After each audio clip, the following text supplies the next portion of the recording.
आप सभी को प्रणाम करता हूँ। वड़क्कम। अन्ना जी मुस्कुरा रही है, अभी मुझसे कह रही थी, बोले बहुत मायूस दिख रहे हो, बात क्या है? मैंने कहा मैडम बहुत दूर से यात्रा करके आया हूँ, अच्छा नहीं लग रहा।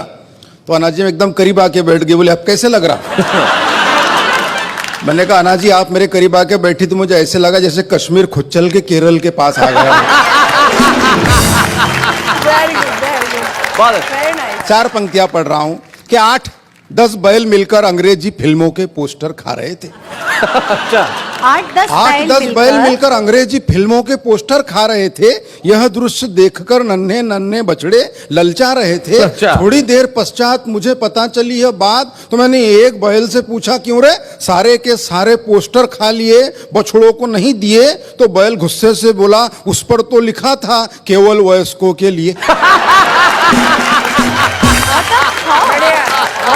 बहुत अच्छे। भले ही मैं मद्रासी हूँ, मगर एक सच्ची बात बताता हूँ शैलेश भैया जी। एक दिन कुछ हिंदी के अधिकारी हमारे घर आए, माता पिता जी से कहा, बोले हिंदी में आपका योगदान चाहिए।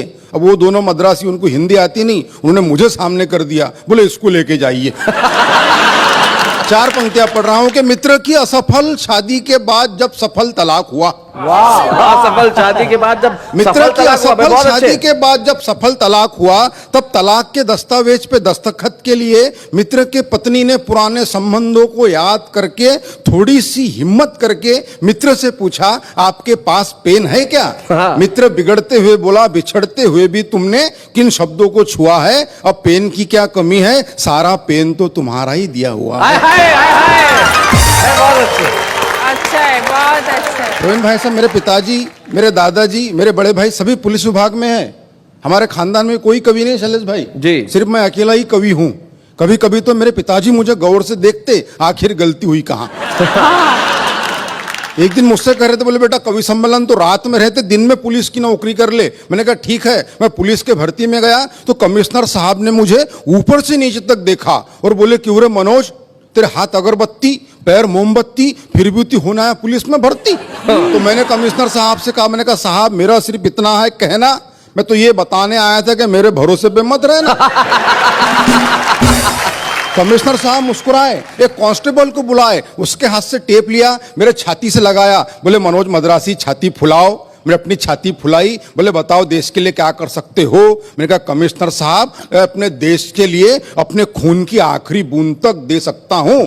कमिश्नर साहब खुश नहीं हुए, फिर टेप खींचा, थोड़े ऊपर लगाया, बोले मनोज छाती थोड़ी और फुलाओ। मैंने अपनी छाती थोड़ी और फुलाई, बोले अब बताओ देश के लिए क्या कर सकते हो? मैंने कहा कमिश्नर साहब मैं अपने देश के लिए अपनी जान तक दे सकता हूं। साहब खुश नहीं हुए, फिर टेप खींचा, थोड़े ऊपर लगाया, बोले मनोज छाती थोड़ी और फुलाओ। मैंने अपनी छाती थोड़ी और फुलाई, बोले चलो अब कोई ऐसी बात बोलो जिससे हमारी भी छाती फूल जाए। मैंने कहा साहब 2 लाख तक दे सकता हूं।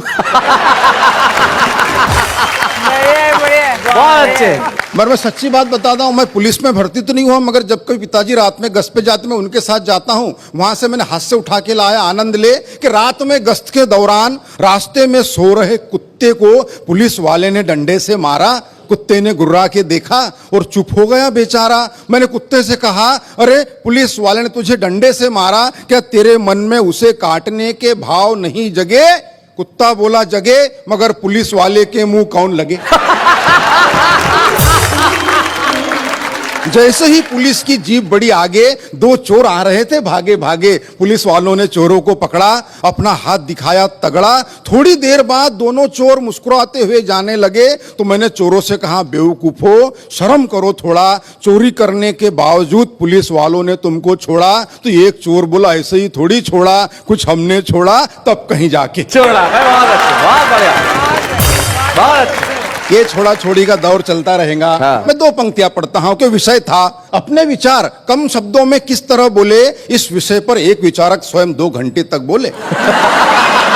मगर मैं ऐसा कुछ नहीं करूंगा। आप कल्पना कीजिए पंडित जवाहरलाल नेहरू का जन्मदिन हम पूरे देश में बाल दिवस के रूप में मनाते हैं। वहां से मैंने कल्पना उठाने का प्रयास किया है कि बाल दिवस के दिन प्रकाश नाम का एक बालक अंधियारे में खड़े होकर सब्जी बेच रहा था। क्या बात है भाई, बहुत बढ़िया, बहुत अच्छे। बाल दिवस के दिन प्रकाश नाम का एक बालक अंधियारे में खड़े होकर सब्जी बेच रहा था। मैंने उस बालक से पूछा पालक है क्या?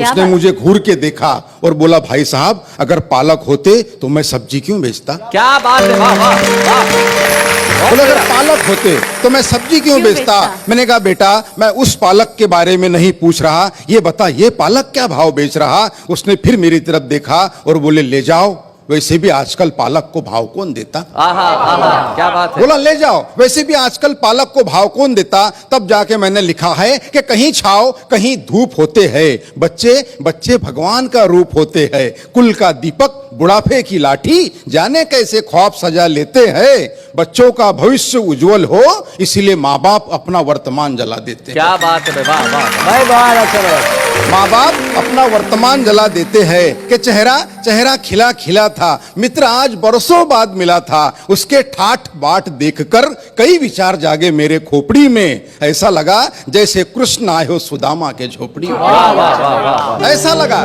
जैसे कृष्ण आए हो सुदामा के झोपड़ी में, मिलते ही बोला यार तू आ कभी, नजदीक ही मेरा बंगला है, गाड़ी है, नौकर है, चाकर है, विदेशी बैंकों में लॉकर है, सुंदर सी पत्नी है, फूल से बच्चे है, यह सारी बातें वो कह गया एक ही दम में। मैंने उससे पूछा माँ पिताजी कहाँ है? वो बोला वृद्धाश्रम में। क्या बात है। मैंने कहा दोस्त धन दौलत तो साथ में घड़ी दो घड़ी होती है, मगर याद रख जिस घर में माँ बाप होते हैं वो जगह जन्नत से भी ज्यादा बड़ी होती है। वाह वाह वाह वाह, स्वागत है मनोज, बहुत अच्छे, बहुत बढ़िया ढंग से मनोज ने कविता Beautiful, सुनाई। वाह, वाह। और सबसे बड़ी चीज ये है मनोज, जो देख के मुझे बड़ी खुशी हुई, और यही इस देश की एकता का सबसे बड़ा प्रतीक भी है मनोज। आपकी मातृभाषा तमिल है, आप रहते महाराष्ट्र अमरावती में है, वहां आपने पढ़ाई की, हिंदी में कविताएं लिखते हैं, और यही इस देश की सांस्कृतिक एकता का सबसे बड़ा प्रतीक है। तमाम भाषाएं मिलकर हिंदुस्तान बनती हैं, और अमरावती के मनोज मद्रासी जब हिंदी में कविता सुनाते हैं, ये हिंदुस्तान का सबसे बड़ा प्रतीक होता है। हम जोरदार तालियों से स्वागत करें। मनोज